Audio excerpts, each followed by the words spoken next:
All right, y'all. I'm going to get this one in right quick, and I'm gonna get on out. The weights are in. The weights are in. Shawn Porter, the challenger, weighed in at 146.6, and the champion Bud Crawford weighed in at 146.4. I honestly had my concerns about the weights just because both guys had been off for so long, so it was refreshing to see that both guys made weight with no problem. They surely had time to get themselves, conditioned properly and make weight the right way. So hopefully that translates to two healthy fighters on fight night. Both guys fill out, after the rehydration and, and feel good going into the fight. And we get the fight that we expect as fight fans. I definitely am not backing off my prediction of Terence Crawford being the winner. I got Crawford by UD. But at this point, after thoroughly looking at more fights from both guys, I'm not going to rule out Crawford by stoppage. And that being said, let me say this. And there's a guy who always comes around my prediction videos and clowns, criticize me for, saying anything, extra. But Shawn Porter is definitely a live dog in this fight. And losing to Shawn Porter is definitely nothing to be ashamed of for any fighter. But I don't expect that to be the case. I expect Bud Crawford to win. I expect him to win impressively. And then afterwards, I expect him to, be in pursuit of greater challenges at 147. Whether that be Errol Spence, whether that be, I don't really want to see him fight Keith Thurman coming off a layoff. But hopefully Keith Thurman gets a fight in soon, and that fight's enticing. Danny Garcia's coming off a loss, which Keith Thurman's also coming off a loss. So, honestly, the only top-level guy in terms of the very top, it's Errol Spence Jr. because Ugas is tied up in that situation with the WBA. So, to be honest, the winner of this fight, whether that be Bud Crawford or Shawn Porter, should be pursuing a fight with Errol Spence Jr. And if Errol Spence Jr. isn't fighting one of his mandatories and he says he wants to fight nothing but champions, then he should be eyeing the winner of this fight. And he says he's going coming to the fight. I don't know if that's going to hold true. I expect it to because I expect Errol Spence to be a man of his word. And if it comes to that fight, I don't think he's coming just to look. I think he's coming to do what we expect or what we want him to do, and that's call out the winner. So, once again, the weights, you were good. 146.4 for Bud, 146.6 for Porter.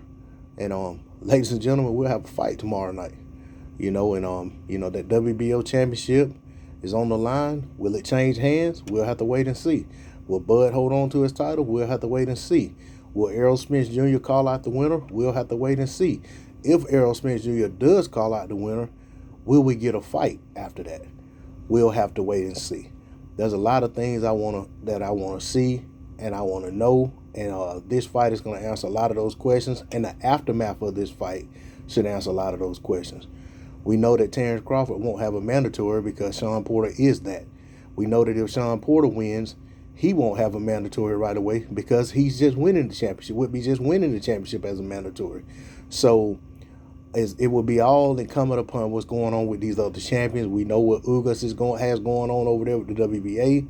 So the only other champion available would be Errol Spence Jr. with that WBC and that IBF strap.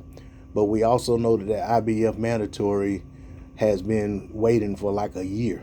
You know what I'm saying? The WBC has like a tournament going on for their mandatory spot. So he don't have to worry about that. But it'll all be dependent on whether that IBF mandatory is called, or whether the IBF would allow him to fight a unification bout in lieu of defending against the mandatory, even if that's the direction they're pushing, if they're pushing on that mandatory, But I don't want to put the cart before the horse. But then again, I'm really not, because I'm saying either guy.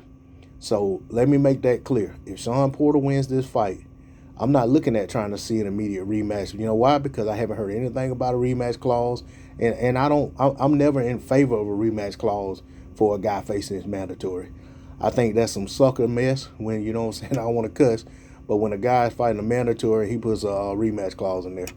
because I feel like a mandatory has done so many things to get to that position of getting that shot, and he basically, you know, went through the gauntlet to get there in a lot of cases. You know, sometimes guys just end up as a mandatory, but at the end of the day, I feel like the mandatory is deserving of his shot, and if he wins, it should be on him if he wants to give you that run back. If he doesn't, then hey, work your way back up, fall back in the rankings, and put yourself in the mandatory position.